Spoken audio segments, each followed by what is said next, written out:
Hello friends.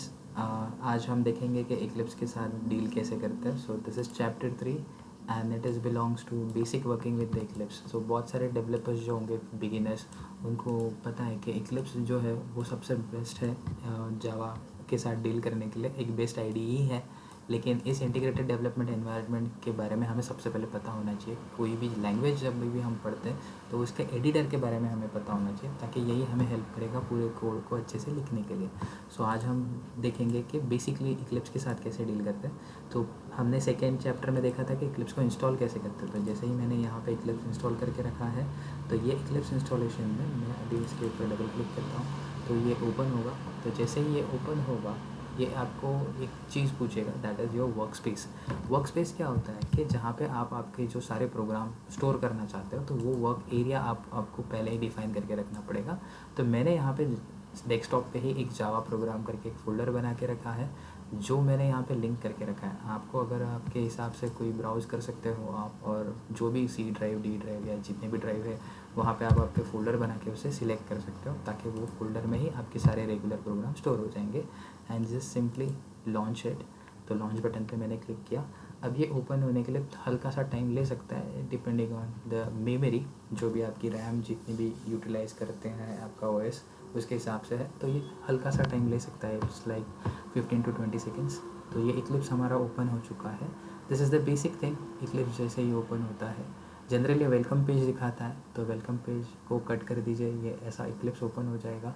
As of now अभी हमें क्या करना है कि ये सारा उसने पहले से ही ओपन करके रखा है, और हमें पता नहीं है कि इक्लिप्स कहाँ पे क्या काम करेगा, तो कौन से ऑप्शंस क्या करते हैं। तो हमें समझने के लिए बेसिकली मैं हर एक चीज़ को पहले ही कट कर देता हूँ, ताकि हम बेसिक से ही शुरुआत कर पाएंगे। तो it is better for us to understand each and everything. So मैं यहाँ पे सारी चीज़ें मिनिमाइज़ कर देता हूँ। तो ये हमारा बेसिक इक्लिप्स है, जैसे ही हम यहाँ पे देख पा रहे हैं। तो जैसे ही हम यहाँ पे देख पा रहे हैं कि यहाँ पे सारी चीज़ें निकल गई है, तो ये प्लेन इक्लिप्स ओपन है। तो सबसे पहले जब भी हमें कोर जावा के साथ काम करना है, तो कोर लेवल पे हम जब काम करते हैं, तो हमें हमारे इक्लिप्स का मोड चेंज करना पड़ेगा। जैसे मैंने चैप्टर 2 में कहा था कि हमें इंटरप्राइज एडिशन तो इक्लिप्स यूज़ करना है। तो बेसिकली जब भी आप इक्लिप्स ऑन करते हो, तो वो इंटरप्राइज एडिशन के लिए ही ओपन होता है। तो अगर आप राइट क्लिक करोगे या फिर एक राइट साइड पे जाओगे इक्लिप्स के, तो यहाँ पे देखो, यहाँ पे एक मोड दिखाई दे रहा है, that is Java EE, Java enterprise edition. उसके साइड में एक चीज़ ऑप्शन आपको यहाँ पे दिखाई देगी, दैट इज़ ओपन पर्सपेक्टिव। तो अगर मैं इसको क्लिक करता हूँ, तो एक डायलॉग बॉक्स पॉपअप होगा, यहाँ पे वो सारी चीज़ें आपको बताएगा कि आपको इक्लिप्स को कौन से मोड में खोलना है। जैसे कि नॉर्मल जावा है, जावा ब्राउजिंग है, डिफ़ॉल्ट बाय डिफ़ॉल्ट वो जो भी होता है कि जैसे एंटरप्राइज एडिशन के लिए है, जावास्क्रिप्ट बनाना चाहते हो या कोई प्लगइन के लिए कोड लिखना चाहते हो वेब के लिए, तो अभी फ़िलहाल हमें जावा के लिए सिलेक्ट करना है, तो हम जावा सिलेक्ट कर सकते हैं। अगर ये ऑप्शन आपके इक्लिप्स पे या फिर आप कोई पुराने इक्लिप्स यूज़ कर रहे हो, यहाँ पे नहीं दिख रहा है, तो मैं इसे कैंसिल कर देता हूँ। सिंपली आप क्या करोगे, यहाँ पे विंडोज़ पे जाओगे, यहाँ पे ऊपर जो टैब दिखाई दे रहा है विंडोज़, वहाँ पे जाओगे एंड पर्सपेक्टिव पे जाके ओपन पर्सपेक्टिव, वहाँ पे एक ऑप्शन मिलता है Java. Either you can go from here और एल्स आपके पास एक ऑप्शन है राइट साइड में exactly open perspective. Open perspective पे जाके जावा सिलेक्ट करोगे, और जैसे जावा सिलेक्ट करते हो आप उसे बोलोगे ओपन। तो जैसे ही आप ओपन करोगे, तो इक्लिप्स के सारे ऑप्शंस चेंज हो जाएंगे। देखिए सारे ऑप्शन चेंज हो गए हैं, और यहाँ पे आप एक सिंगल क्लिक पे देखिए, जहाँ पे ओपन पर्सपेक्टिव था, यहाँ पे सिर्फ पहले जावा ईई था, दैट इज़ एंटरप्राइज एडिशन। अब यहाँ पे क्या ओपन हो चुका है, जावा भी ओपन हो चुका है। तो आप सिंगल क्लिक पे एंटरप्राइज एडिशन पे शिफ्ट कर सकते हो, आप सिंगल क्लिक पे जावा नॉर्मल एडिशन पे भी क्लिक कर सकते हो। तो ये हम जावा नॉर्मल एडिशन पे ही स्टार्ट करेंगे। तो ये नॉर्मली ये सारी चीज़ें ओपन हो चुकी है। बट अगेन, अगर ये कोई विंडो गलती से हमसे क्लोज़ हो गई या हमें पता नहीं चला कि कैसे काम करना है, तो मैं जनरली एक काम करता हूँ, हम सारी चीज़ें विंडो क्लोज़ कर देते हैं। तो ये सारे विंडोज़ हमें चाहिए, तो ये कैसे आएंगे। तो सबसे पहले हम एक काम करते हैं कि ऊपर जो हमारा टैब है, दैट टैब इज़ विंडोज़, उस विंडो पे जाके यहाँ पे एक ऑप्शन मिलता है शो विंडो। तो सबसे पहले जो बेसिकली हमें काम करना है, that window is called as package explorer. तो जैसे ही मैं एक पैकेज एक्सप्लोरर पे क्लिक करता हूँ, देखिए लेफ़्ट साइड में एक package explorer by default set हो चुका है। आप उसे उठा के ट्रैक करके कहीं और भी लोकेशन पे लेके जा सकते हो, लेकिन जनरली उसे लेफ़्ट साइड में रखेंगे ताकि इजीली एक्सेस हो पाएंगे। And the second window is, तो विंडोज़ पे जाते हैं, show window, and we need a console. So console यहाँ पे ऐड हो चुका है.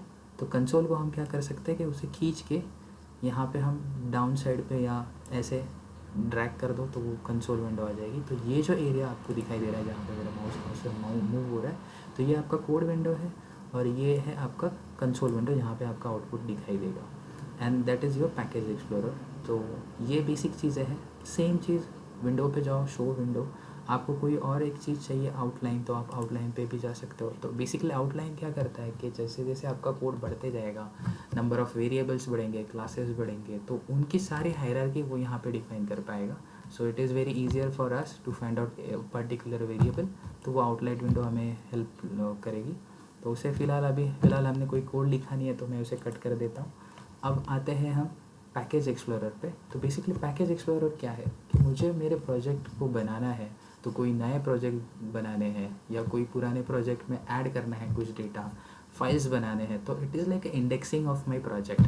So everything is starting from the package explorer. तो मुझे कोई भी चीज़ ऐड करनी है, डिलीट करनी है, प्लगइन्स ऐड करने हैं, JRE ऐड करनी है, तो ये सारी चीज़ें आप यहाँ से मैनेज कर सकते हो. इवन कंपाइलर चेंज करने हैं तो आप यहाँ से कर सकते हो. तो यहाँ पे बेसिकली 3 ऑप्शन दिखाई दे रहे हैं, क्रिएट जावा प्रोजेक्ट या normal create project and import project. Import project मतलब कोई बनाया प्रोजेक्ट है वो हमें ऐड करना है, एक सिंपल सा प्रोजेक्ट बनाना है, या फिर जावा प्रोजेक्ट. अगर ये ऑप्शन यहाँ पे नहीं दिखते हैं तो आप पैकेज एक्सप्लोरर पर राइट क्लिक भी कर सकते हो, लेकिन अभी यहाँ पे मेरे यहाँ पे राइट क्लिक नहीं होगा बिकॉज ऑलरेडी इन्होंने ऑप्शंस दे के रखे हैं. अब ऐसे केस में आप क्या कर सकते हो, फाइल पे जाओ, ऊपर मेन्यू बार में जो लिखा है न्यू, और यहाँ पे भी आपको वही ऑप्शंस दिखाई देंगे. So I simply click on Java project. तो जावा प्रोजेक्ट के साथ आप कोई चीज़ें करनी है तो आप वो सबसे पहले आपको पूछेगा जावा प्रोजेक्ट. तो हम जावा का एक प्रॉपरली नाम देते हैं प्रोजेक्ट का. तो मैंने यहाँ पे लिखा है कोर जावा, एंड यहाँ पे देखो वो कोर जावा नाम का फोल्डर बनाएगा. जैसे मैंने बोला था कि वर्क स्पेस, जो हमारा जावा प्रोग्राम नाम का फोल्डर है उसके अंदर ये वर्क स्पेस बनाएगा. एंड कौन सा JDK वो यूज़ करना चाहता है, जावा 1.8, लेकिन आपके पास जो भी लेटेस्ट वर्जन है वो सपोर्ट कर सकता है. तो फ़िलहाल हम जावा 8 सेट कर रहे हैं. एंड देन से नेक्स्ट. अब नेक्स्ट पे वो क्या बता रहा है, देखो नेक्स्ट पे वो बता रहा है कि कोर जावा के अंदर SRC फोल्डर क्रिएट होगा, उसके अंदर आपके सोर्स कोड को मैं स्टोर करूँगा. सो उसके लिए हम एज इट इज़ उसको रखेंगे एंड से फिनिश. तो देखिए लेफ़्ट साइड में पैकेज एक्सप्लोरर के अंदर एक कोर जावा नाम का प्रोजेक्ट सिलेक्ट हो चुका है या क्रिएट हो चुका है. अब ये एरो जो है जिसके ऊपर आप क्लिक करोगे तो वो एक्सपांड करेगा. तो जैसे एक्सपांड करोगे तो यहाँ पे 2 चीज़ें आपको दिखाई देगी. एक तो है JRE, that is Java run time environment. जैसे कि मैंने चैप्टर 1 में समझाया था कि जावा रन टाइम एनवायरनमेंट का पाथ हमने ऑलरेडी सेट करके रखा है. सो हमें ये टेंशन लेने की ज़रूरत नहीं कि कहाँ से हम प्रोजेक्ट रन करेंगे. We can run our code from this location itself. तो वो पाथ उसने पहले से ही सेट करके रखा है. एंड दैट इज़ SRC, जो ये यहाँ पे SRC के अंदर हमें हमारे कोड को लिखना है. तो जनरली ये बेसिक चीज़ें हैं जो हमें फ़ायदेमंद होगी. तो ये सारी चीज़ें हमें इसके साथ डील करनी है जावा के साथ. तो जनरली आप अगर कोई काम करना चाहते हो तो SRC के अंदर आप काम करोगे.